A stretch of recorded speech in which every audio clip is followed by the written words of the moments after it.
Hi, my name is Kim Flores. I understand. I'm going through some real deep pains, and I know depression very well. I'm gradually moving out of depression, and I'm experiencing more deep pain, grief, anxiety, and I'm exploring that at the moment, and it's an exploration because like no one has been able to give me like a straight up answer. There's all these things you can take. You could get laboratory drugs, you could get things to control your mood and brain chemistry and things like that. You could take magnesium or get some kind of spray, like I have a magnesium spray.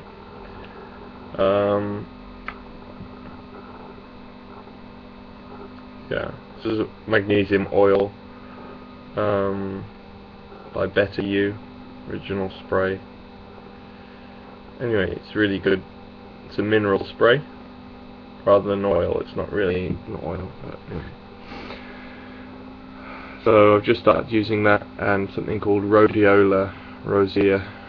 I'm trying lots of herbal things, and I'm doing all of that before I go and take a drug from the doctor, because I think that's the last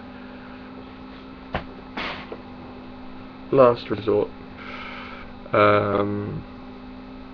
What is becoming apparent is there's many patterns that I fall into that keep my anxiety or my depression or anything in place. It's the same. Most of the time it's the same story going over and over. Same story. And right now I need some connection. Just kind of split up with my girlfriend because of my anxiety, and my anxiety turns into anger and blame, because I'm supposing because I'm very hard on myself, I've learnt to be, and I don't want to face myself, face what's coming up for me, face my fear. But okay, let's say the way to healing any of these things is to face the real issue and try and look for the core of the pain, or the core of the pattern, like what's fueling these things. But how do you do that? How do you playing with my beard now, so I can see it there, and I'm like, it's not quite enough. Why don't we just make it different then? Why? What does any of this matter? Why does this face? Why do appearances matter so much to us? It's an interesting thing to look at. I feel this deep heartache, and I wanted you to see. I'm putting my hands on my chest. It's a deep heartache, and I really want to connect with a human being, but I don't know how to connect with myself. So I think that's why I assume that I need to connect with another. And somewhere in my mind I have things like, I have a doubt that I'll ever be able to be connected to someone.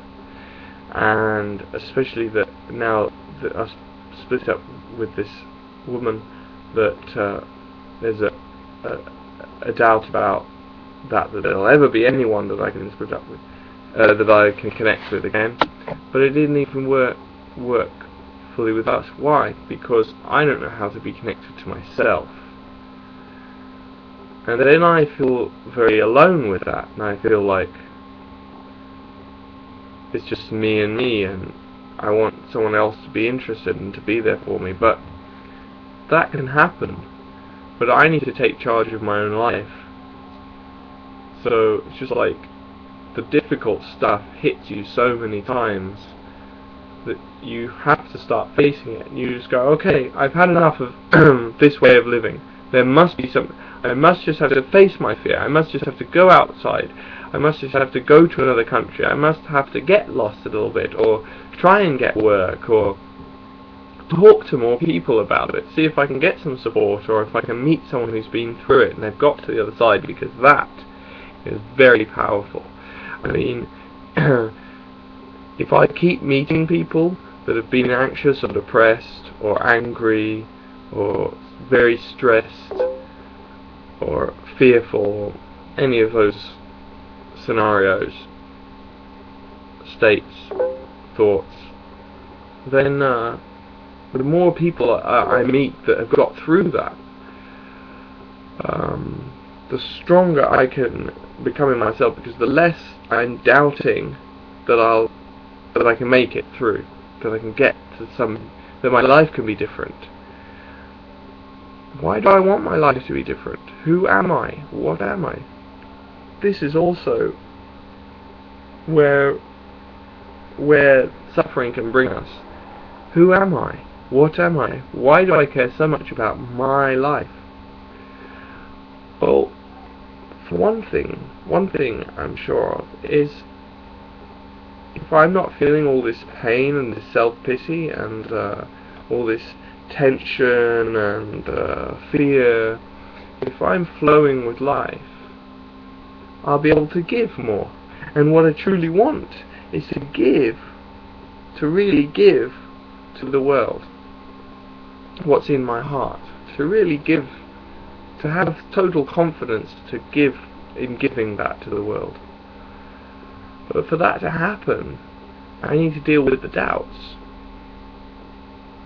and I also have to deal with anything I might be covering up in the process. So if I'm doing something seemingly for other people, seemingly for the world, how much of that is just to cover up my insecurity, or just to make me feel a little bit more at home or less lonely, or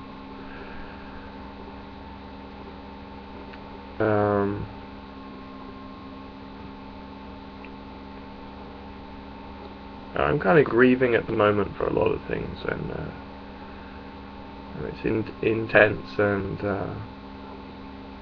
I just got to go through this at the moment, and I got to keep looking at what's going on and keep seeing if I can be the observer of all these fluctuations, these little patterns, and see if I can find the point, the way in, because it's like a little loop. There's a loop.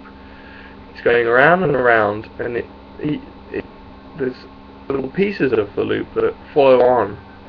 And if I can find a middle bit, if I can find the bit that connects to the other bit, maybe I can change the direction of this loop. And this is one way of possibly shifting yourself into a new pattern. And the purpose of the new pattern wouldn't be to just live with a new pattern, but it would be to give yourself some space so you can move in a new direction in life and explore stuff from a different perspective. And the best perspective would be a perspective where you're just able to see what's going on, so you have clarity, you have a clear view of what's going on in yourself and in the world, and you don't have to know information, you're just the witness to it, you're seeing it, and from that witnessing place things start to happen. You don't necessarily have to do anything, so that's once you feel a little more stable like that, you can just watch and a lot of things start to change on their own. But these patterns are so strong that you have to keep going back to being the observer of something. And sometimes you need to do body work, or you need to do physical things, and sometimes you need to do mental things in a different way than you normally do. And so there's so many different ways of approaching this. Try yoga, Feldenkrais. Try shaking. Try standing and just shaking. Try moving your awareness through the body and feel the areas where there's like a block, like tension, and just observe it and see if you can practice like standing back and just feeling it. And see if there's somewhere that you want to resist going inside yourself. See if there's somewhere inside your body or your mind where you don't want to feel. You're creating some story out of it. They're not feeling. So we need to get into feeling things and moving and expressing in safe ways and going out into the world, but just little steps. You go and do something different. Great. And then you celebrate that. And then you allow yourself to feel that. And then you recognize your distress patterns that you might then go in saying, oh, but it wasn't real, and yeah, but I'm not really that good, and now I'm just it was false, or I need to feel depressed right now. So I'm not going to go out and do something. Just notice these patterns, and see if there's a point where you go, okay, there's all the mind stuff and the emotional stuff, and so I can feel this and still go out and meet a new, make a friend, and see the mind and how the mind is like, and how much credit how much we're giving the mind. See how much it's saying things like, that's never going to happen, and it'll only go, even if it happens, it'll go bad, and everyone will be in pain. It's using past information to look at present things, and it's not serving us. And the way to view this mind would be not to try and push it away, not to try and create an enemy out of it, because that's not gonna help anyway. So you need to see it. It's like a tool, but the software needs updating. The software needs reprogramming, and the only way you can reprogram that software is by first stepping outside it. So you're not inside the program, you're outside the program. You're viewing the program from the witnessing place. Then you need to do some. You could do some body work, some exercises, some shaking, some go and get a massage or anything, or massage yourself and feel where the tensions are, and then notice are there thoughts connected to that and stuff. Just watch the whole thing and just keep being the witness. And choose another thing from what the mind says and say, okay, but do we really know that's the way it's going to be? And if we say yes, that's only because we're not being the witness to our mind. We're stuck inside the program, and then we can't do anything. We're inside the virus, the faulty programming, and no one's done this. So all of your actions, if you've ever felt like you've done something wrong, or someone's done something wrong to you, or someone has told you you've done something wrong, or you are wrong, or any of that, know that that's not the truth, and that in essence you are okay, in essence. But you have all these intense experiential elements coming up for you. These pains and these confusions and these different states. And the human being has many different states. that it can enter, and it can stay in one state, and it can fluctuate through the different states. And the more it stays as the witnessing element, the more you are the awareness of it all, and you relax into that space of being aware of it, and allow things to be felt. The more that is your perspective, then the more those things can flow and be updated, and your software can get updated.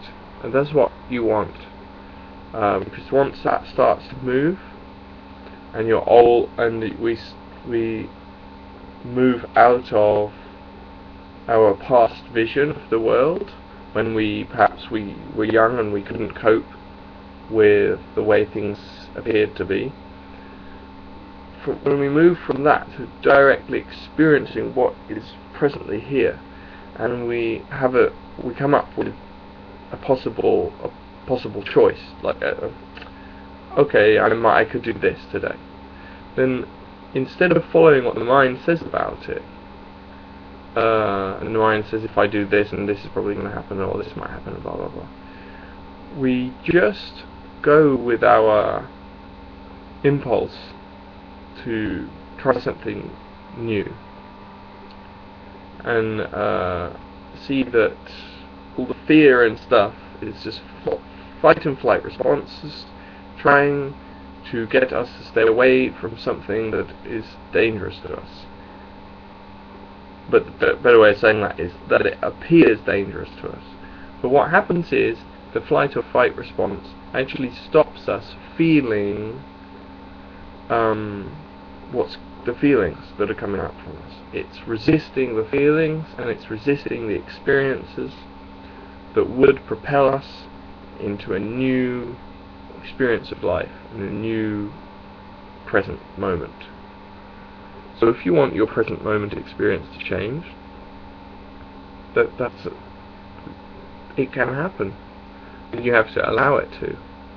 And you have to realize that we keep recreating these scenarios over and over again.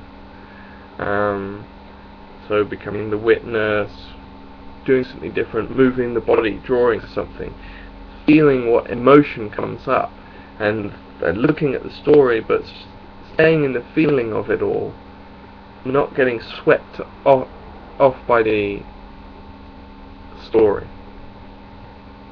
Staying more in feeling and more in the witness, and then acting, and then having a look at that. What happened was what my mind was.